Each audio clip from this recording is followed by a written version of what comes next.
Hello, welcome all of you. Hope you are regular watching our videos related to past indefinite tense.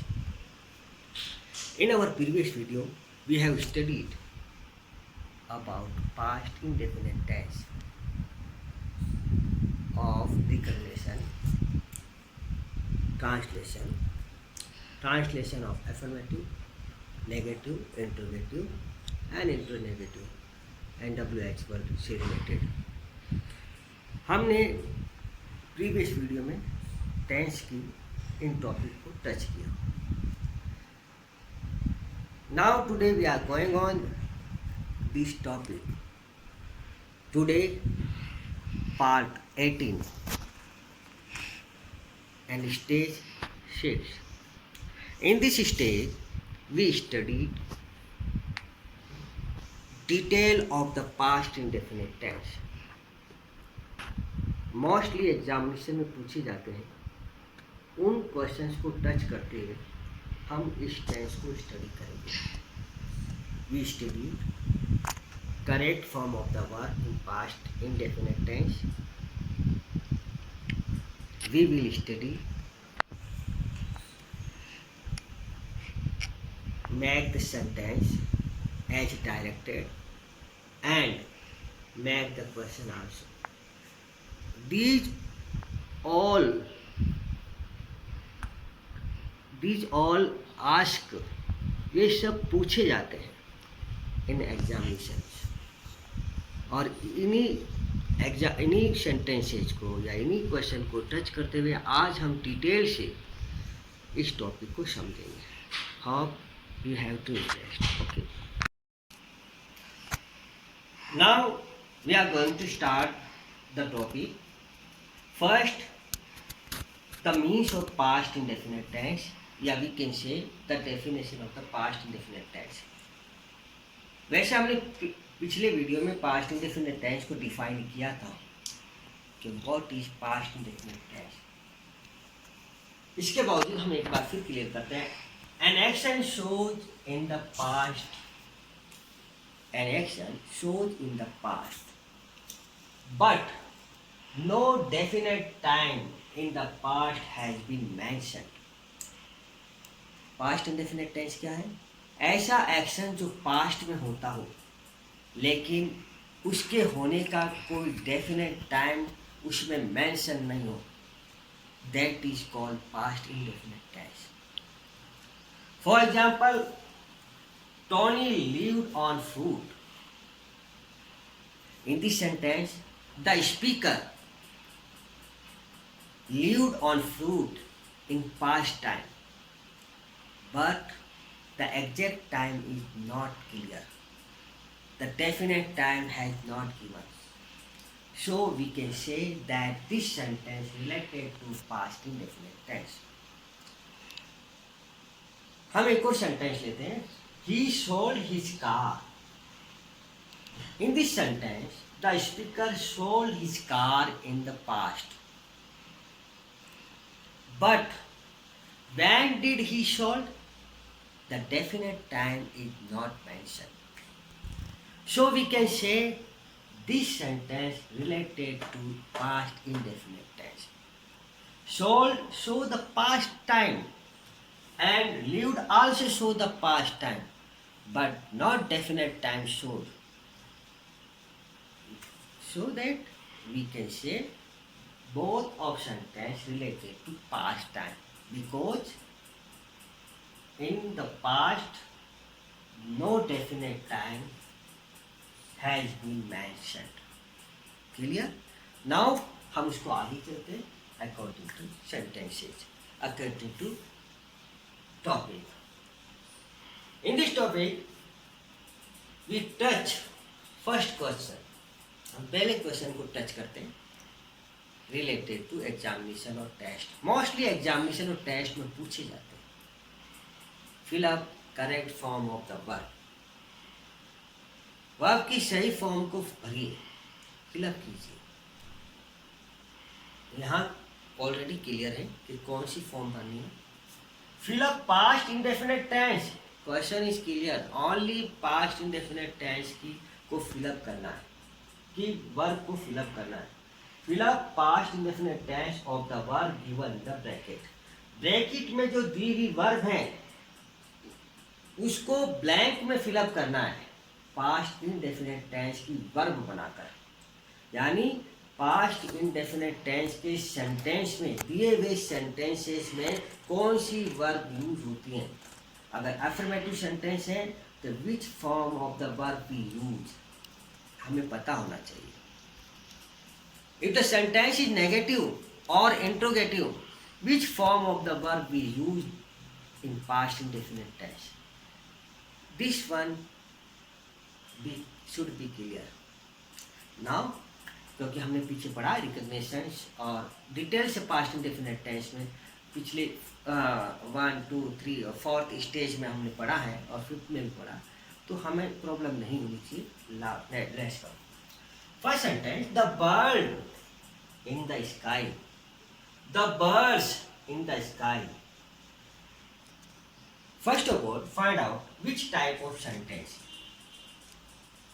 ये तो clear है कि हमें इस सेंटेंस में पास्ट इंडेफिनिट की वर्ब को फिलअप करना है, और पास्ट इंडेफिनिट में 2 वर्ब होती है, second form of the verb in affirmative sentence, and अगर नेगेटिव इंटरोगेटिव सेंटेंस है तो first form of the verb. ये तो हम जानते हैं। ओके, तो सेंटेंस को फाइंड आउट करो, which type of sentence. The bird in the sky, ना तो इसमें नेगेटिव फीलिंग है और ना ही यहाँ कोई इंटरोगेटिव साइन है।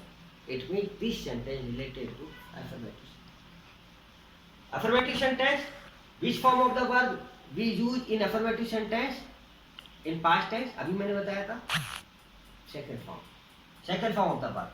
तो the bird flew in the birds in the sky, fly की second form, first form SLY, fly FLEW और FLOWL, fly। Which form we use in affirmative? Second form। We write here second form because this sentence is related to affirmative sentence in the past. Okay, second form of the verb. The birds flew FLEW in the sky. This one is the correct form of the past indefinite tense in affirmative sentence. Okay. Now one more. He all money and honor. He all money and honor. Find out कौन सा sentence है। ये तो affirmative sentence है क्योंकि ना तो negative feeling है ना इंटरोगेटिव फीलिंग सेंटेंस है। अफर्मेटिव है, which form we use in past indefinite in affirmative sentence, second form. Close की सेकंड फॉर्म, ये first form, this one second form and third form. Closed use second form of the verb in this sentence, closed। क्यों use किया हमने second form? क्योंकि ये past indefinite का affirmative sentence है। Okay, one more. He did not to school। He did not to school। Which type of sentence this one? That is clear। ये एक negative sentence है because in यहाँ जो है नेगेटिव फीलिंग आ रही है, और पास्ट इंडेफिनिट के नेगेटिव सेंटेंस में विच फॉर्म वी यूज हमने पढ़ा था रिकग्निशन में, only first form of the verb. तो हमें यहाँ फर्स्ट फॉर्म यूज करनी है, तो गो की फर्स्ट फॉर्म गो ही होती है, हम यहाँ गो लगाएंगे। क्यों यूज किए? क्योंकि subject plus did not plus man verb की फर्स्ट फॉर्म यूज होती है। हमने इसके पैटर्न या फार्मूले में भी पढ़ा था। ओके, जब सेंटेंस में डिड आता है तभी फर्स्ट फॉर्म में यूज करते हैं। Okay, did Rahul his car, did Rahul his car. Find out करो सेंटेंस के टाइप, किस प्रकार का टाइप। ये तो अफर्मेटिव नहीं है, नेगेटिव फीलिंग भी नहीं है, तो फिर क्या? ये तो इंटरोगेटिव सेंटेंस है क्योंकि इंटरोगेटिव साइन है। इंटरोगेटिव साइन है तो इंटरोगेटिव पास्ट इंडेफिनिट के इंटरोगेटिव में कौन सी फॉर्म होती है? First form. कौन सी form? First form of the verb in past indefinite time. Shall की फर्स्ट फॉर्म, शैल की फर्स्ट फॉर्म शैल ही होती है, ऐसी double L shall is use here. Now that is clear. One more time हम रिपीट करते हैं। He closed all money and honour, second form हमने use की क्योंकि अफर्मेटिव सेंटेंस था। Past he did the bird flu in the sky, हमने second form use की क्योंकि ये सेंटेंस फर्स्ट वाला सेंटेंस भी अफर्मेटिव था। थर्ड वाला he did not go to school, हमने यहाँ पर फर्स्ट फॉर्म यूज की क्योंकि ये नेगेटिव सेंटेंस है और डिड हेल्पिंग वर्ब लिखी हुई है, इसीलिए नेगेटिव के अंदर फर्स्ट फॉर्म यूज करते हैं।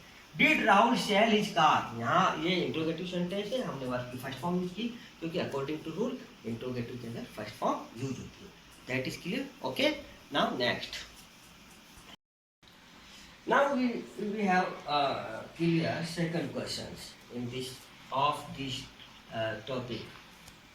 पास्ट इंडेफिनिट का हम सेकंड एक क्वेश्चन और लेते हैं। Change as directed of the following sentences. Change as directed, जैसा बताया गया वैसा बदलो फॉलोइंग सेंटेंस, नीचे लिखे हुए सेंटेंस को जैसा पूछा गया वैसे आपको बनाना है। The sentence, the postman delivered means partner, letters in the colony. First, this sentence related to affirmative sentence of past indefinite. Past indefinite का affirmative sentence है, ये तो clear है। Now, what you will do in this question? यहाँ कहा बोला गया कि आपको चेंज करना है, जैसा बोला गया किस में चेंज करोगे? फर्स्ट नेगेटिव बनाओ, इंट्रोगेटिव बनाओ, इंट्रोनेगेटिव बनाओ, WH इंट्रोगेटिव बनाओ। यानी आपको यहाँ इस सेंटेंस को नेगेटिव भी बनाना है, इसी का आपको इंट्रोगेटिव और इंट्रोनेगेटिव और WH बनाना। तो हम प्रैक्टिस करते हैं कैसे बनाते हैं। First, the postman delivered the letter in the colony, इसका नेगेटिव बनाना है, चेंज द नेगेटिव, क्योंकि सेंटेंस हमारा किसका है? सेंटेंस है पास्ट इंडेफिनिट का। पास्ट इंडेफिनिट का नेगेटिव बनता है subject plus did not plus verb की फर्स्ट फॉर्म से। तो सब्जेक्ट कौन है यहाँ पर? The postman.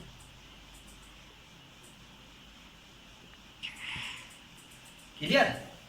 पोस्टमैन सब्जेक्ट, फिर डिड प्लस नॉट, नेगेटिव बना रहे, did plus not. The postman did not, verb की कौन सी फॉर्म? डिड नॉट के साथ first form, this one is the verb और इसकी फर्स्ट फॉर्म बनाएंगे हम, ईडी हटा दो, DELIVER, deliver. The postman deliver letters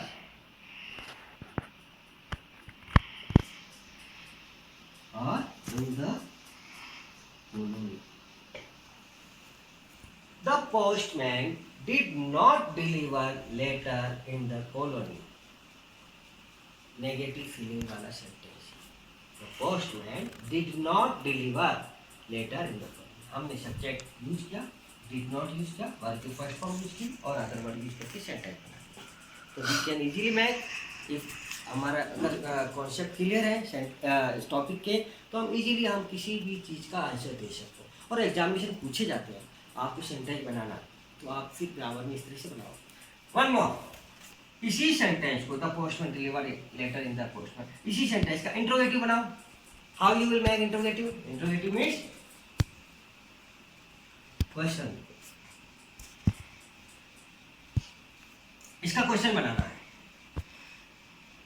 question दो तरीके से बनते हैं, हेल्पिंग वर्ब से और WH वर्ब से। हम WH वर्ब से हेल्पिंग वर्ब से बनाते हैं। इसका इसमें हेल्पिंग वर्ब कौन सी यूज की? डिड। डिड हेल्पिंग वर्ब से अगर हमें बनाता है did transfer before the subject या बिगिनिंग ऑफ द सब्जेक्ट, हम उसको put the helping verb beginning of the sentence, हम ये कह सकते हैं। हेल्पिंग वर्ब को सेंटेंस के बिगिनिंग में रखो। We use did in past indefinite tense in interrogative sentence, did. After did we use the subject the postman, did plus subject plus verb की फर्स्ट फॉर्म। डिलीवर कौन सी form है? First form बनानी है हमें, DELIVER, deliver. Did the postman deliver, और इसके बाद जो बचा हुआ है सारा हम ऐड कर लेंगे,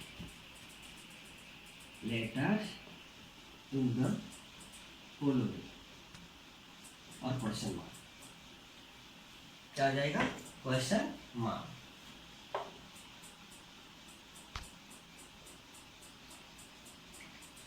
दिस वन क्लियर? वन मोर, ये तो हमारा इंट्रोगेटिव सेंटेंस। इंट्रोनेगेटिव बनाना है तो क्या करोगे? इंट्रोगेटिव तो हमारे पास पहले से ही है, हमें इसका इंटरोगेटिव नेगेटिव बनाना है तो सब्जेक्ट के साथ नोट जोड़ा जाता है, एड नोट विथ सब्जेक्ट। जब भी नेगेटिव बनाना हो इंट्रोनेगेटिव तो सब्जेक्ट के साथ बनाओ, और ओनली नेगेटिव सेंटेंस बनाना है तो हेल्पिंग वर्ब के साथ जोड़ के बनाते हैं, क्योंकि helping verb before the subject आ जाती है, यानी बिगिनिंग ऑफ द सेंटेंस आती है, इसीलिए वो सब्जेक्ट के साथ नोट रहेगा। हम इसका इंट्रोनेगेटिव बनाते हैं, इंट्रोनेगेटिव कैसे बनेगा? फर्स्ट वी राइट डिड, फिर after did the postman, subject did the postman, फिर after subject we write here not, क्योंकि नॉट सब्जेक्ट के साथ होता है interronegative. Did the postman not, after not main verb की first form. Deliver letters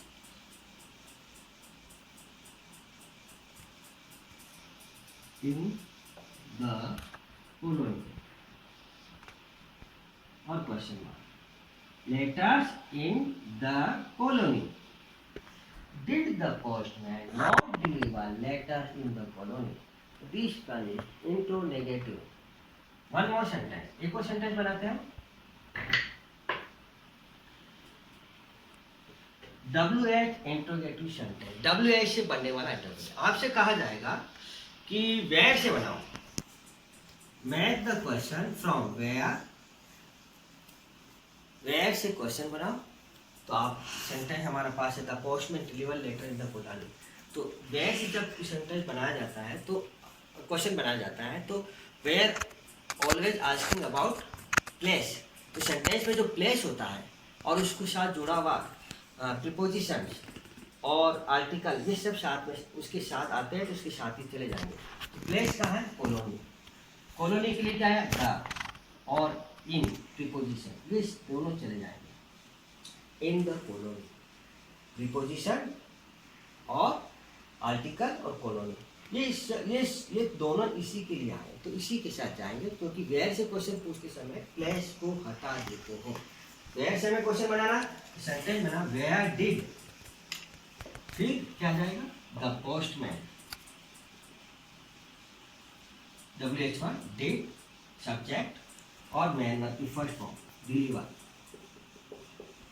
Where did the postman deliver the letter? Postman ने letter कहाँ deliver किए यानी बांटे, तो हमें प्लेस के बारे में बताना होता है आंसर में, हमने क्वेश्चन में उसको हटा दिया this one. Hope you can easily make different type of questions, different type of sentences from the sentence given sentence. कोई भी सेंटेंस दिया हुआ हो उससे आप डिफरेंट टाइप के सेंटेंसेस को बना सकते हैं। अगर इंट्रोगेटिव है तो एफर्मेटिव बना सकते हो, एफर्मेटिव होते हैं इंट्रोगेटिव बना सकते हो, वगैरह वगैरह। बस हमारा कॉन्सेप्ट क्लियर होना चाहिए सब्जेक्ट से related. Okay okay, now third question. Third question related to make the questions. Mostly examination में क्वेश्चन बनाने से रिलेटेड आपका एक आंसर दिया होता है और आपसे कहा जाता है मेक द क्वेश्चन, क्वेश्चन बनाओ। ऐसा ही कुछ क्वेश्चन आता है जिसमें हमें क्वेश्चन बनाना होता है, फॉर्म तक उसकी क्वेश्चन को फॉर्म्स का यानी उसको फॉर्म देना होता है। तो मेक द क्वेश्चन, क्वेश्चन बनाना होता है, तो फिर हमारे पास एक आंसर होता है, उस आंसर को के अकॉर्डिंग जिससे क्वेश्चन पूछा गया उससे बनाना। Romi bought a new car last week, this one is the answer of the sentence. ये एक आंसर है। Make the question from who, इसी आंसर को देखते हुए हु से क्वेश्चन बनाओ, इसी आंसर का क्वेश्चन बनाओ व्हाट से, और इसी आंसर को देखते हुए आपको वेयर से बनाना है। हु से क्वेश्चन बनाते हैं, When we make the question from who, जब भी हम who से क्वेश्चन बनाते हैं तो we remove the subject और who does the action in the sentence। Sentence में जो काम को करता है, काम करने वाला, उसको रिमूव कर दो, या जिसके बारे में पूछा गया उसको हटा दो, who से क्वेश्चन बन जाएगा। बाकी जो बचा हुआ है एक्शन, उन सबको ऐड कर देते हैं who के साथ में। हमें पूछा गया who bought the new car, यानी कार किसने खरीदी, हम कहेंगे रोमी ने, तो हम रोमी को हटा देंगे, क्योंकि हु का मतलब कौन या किसने। रोमी को हटाओ और लिखो who bought the car, who bought the car last week, question mark, who bought the car last week, last week car किसने खरीदी, आंसर होगा Romi bought the car last week. अच्छा, ये एक WH वर्ड तो है, लेकिन हमने इस WH वर्ड के साथ वैसे थे अकॉर्डिंग टू रूल WH के साथ में हेल्पिंग वर्ब आने चाहिए, लेकिन हु एक ऐसा WH वर्ड है जिसके साथ हम हेल्पिंग वर्ब नहीं लगाएंगे तो बेटर रहेगा। बिना हेल्पिंग वर्ब का भी सेंटेंस बनता है, बस इसके बाद की फॉर्म की चेंज नहीं होती है ना। सेकंड, व्हाट से क्वेश्चन बनाना, व्हाट से बनाएंगे तो व्हाट किसको पूछता है, व्हाट से क्वेश्चन बनाते समय हमें क्या करना है, Romi bought a new car last week, Romi ने, व्हाट का मीन्स होता है, the means of what is क्या खरीदी, the what is asking about object of the sentence, what जो है सेंटेंस का ऑब्जेक्ट के बारे में मोस्टली पूछता है, तो उसने क्या खरीदी, हम कहेंगे अ new car, A new car, what means क्या खरीदी, ए न्यू कार, तो हम इसको रिमूव करते हैं, जो जिसके बारे में पूछा गया सेंटेंस में से उसको हटा दो, आपका क्वेश्चन बन जाएगा। व्हाट के साथ WH के साथ आएगा हेल्पिंग वर्ब, व्हाट डिड, फिर क्या आ जाएगा रोमी, यही है WH helping verb, subject main verb की फर्स्ट फॉर्म, बाय की फर्स्ट फॉर्म BUY, बॉट की first form buy, who did Romi buy, what did Romi buy last week, जिसको हम जो पूछा जा रहा था उसको हटाया, यानी ऑब्जेक्ट हटा दिया, बाकी हमने सेंटेंस को व्हाट से बना दिया interrogative sentence, what did Romi buy last week. One more sentence, एक सेंटेंस और बनाते हैं हम WH है हमारे पास when, the means of when is कब, when is asking about the timing, when जो है टाइम को पूछता है और जिसको पूछा जाता है क्वेश्चन में उसको हटा दिया जाता है, यानी आंसर में से उसको हटा दो क्वेश्चन बन जाएगा, आंसर में से हम उसको हटा देंगे क्वेश्चन बन जाएगा। इसके अलावा सेंटेंस के दूसरे जो वर्ड्स हैं वो सारे ऐड हो जाएंगे। वैन, आफ्टर वैन WH के साथ में क्या आएगा, डेड, हमें हर WH के साथ, मोस्टली WH के साथ हमें हेल्पिंग वर्ब बनाने हैं, वैन डिड और इसके बाद रोमी, वैन का मीन्स कब, रोमी ने कार कब खरीदी, तो हम कहेंगे लास्ट वीक, तो लास्ट वीक बता देंगे when did Romi BUY buy. Second form को फर्स्ट फॉर्म में चेंज करेंगे क्योंकि हमने यहाँ डिड यूज कर लिया है, when did Romi buy a new car, we make the question from the answers, we make the questions from the answers, हमने क्वेश्चन बनाए दिए गए आंसर से। होप यू हैव क्लियर, उम्मीद है आपको क्लियर हो गया, क्योंकि हमने इस टेंस में डिटेल से पढ़ा है, हमने डिटेल से इसकी रिकॉग्निशन पढ़ी, हमने डिटेल से इसके फार्मूले पढ़े, हम we have studied forms of the verb, helping of the sentence and translation से हमारी एक परफेक्ट प्रैक्टिस हो गई।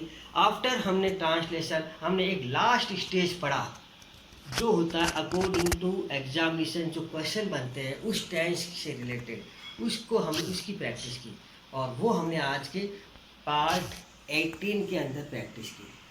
क्या प्रैक्टिस की आज के हमने, correct form of the verb आज के इसमें पार्ट में, और हमने as directed, make the sentence as directed, sentence बनाओ जैसा पूछा गया, और हमने एक और क्वेश्चन हमने इसमें प्रैक्टिस की, मेक द क्वेश्चंस, और इससे रिलेटेड क्वेश्चन मोस्टली पूछा जाता है। Hope you have the clear and at least my message for you, stay home, stay safe and save your life, save the country, and subscribe करो इस channel को। अगर आपकी कोई प्रॉब्लम है तो आप इस प्रॉब्लम को कमेंट बॉक्स में लिख कर भेजो या मुझसे कॉन्टेक्ट करो। उम्मीद है आपका ये टेंस परफेक्टली क्लियर हुआ।